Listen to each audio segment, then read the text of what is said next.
In the glory of Rome, under the shadow of mighty legions, I, Gaius Lucius, forged my destiny. From the bustling streets of the eternal city to the far reaches of the empire, where battles raged and the fate of many rested in my hands. As a centurion, command was mine, respect was earned. With each conquest, my name grew, echoing through the hills and valleys of conquered lands. Yet amid the clashing of swords and the cries of victory, a quieter battle brewed, a storm that neither shield nor sword could quell. Beyond the reach of Rome's mighty eagles, in a land veiled by mystique and ancient lore, I sought not gold nor glory, but a miracle. For in the heart of my household lay my loyal servant, struck down by unseen forces, his life hanging by a thread.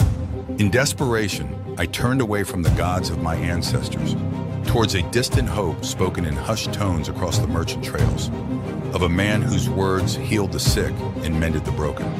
And so, under the weight of my armor and the burden of my fears, I set forth on a path that would not only lead me through the rugged landscapes of Judea, but into the depths of my own beliefs, challenging everything I knew about power, about loyalty, about faith. I, Gaius Lucius, a Roman centurion, and this is my story.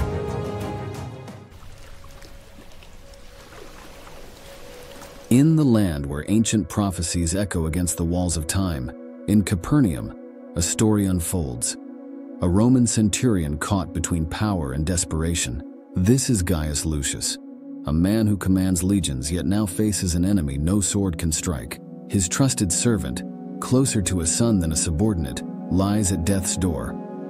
All the might of Rome offers no solace, but whispers of a man named Jesus, capable of miracles, begin to stir a flicker of hope in his heart. Can a Roman warrior dare believe in Jewish tales of healing? Stay with us as Gaius's journey challenges not just his beliefs, but the very fabric of his soul.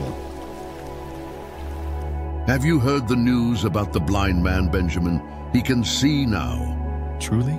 But how? His blindness was known to all in Capernaum. It was Jesus, the Nazarene. They say he laid his hands upon Benjamin's eyes, and now he sees as well as you or I. Incredible. Such power. Do they say by what means he performs these miracles? Some say it's by the power of God himself. Jesus speaks often of the kingdom of God. Perhaps it's through this power that he heals. And what do you make of this, Ezra? Is he the one our scriptures speak of? I'm cautious, yet hopeful. If he is who he claims, then perhaps the times of restoration are upon us.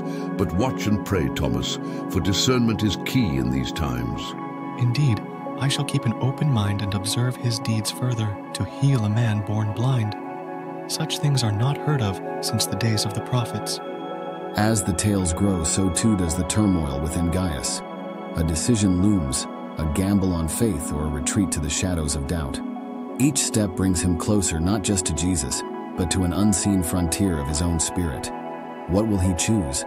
What would you choose if all you held dear hung by a thread? Under the canopy of 1,000 stars, Gaius wrestles with turmoil. The cool night air does little to soothe his restless spirit. As dawn paints the sky with hues of orange and pink, a decision crystallizes in Gaius's weary heart. Today, he will seek out the one they call the healer.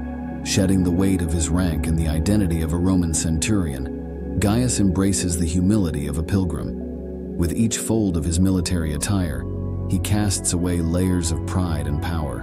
Alone, without the familiar clank of his escort's armor, he steps into the unknown.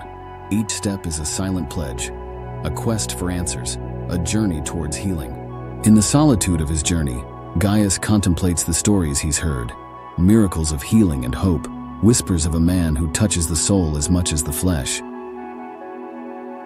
Driven by desperation, cloaked in humility, Gaius steps into the crowd, his heart set on one goal: to meet the healer known as Jesus.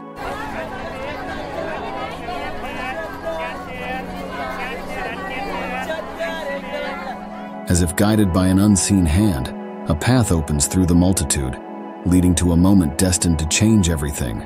Their eyes meet. In his gaze, Gaius sees a depth that unnerves yet captivates him, a knowing that pierces right through the armor around his heart.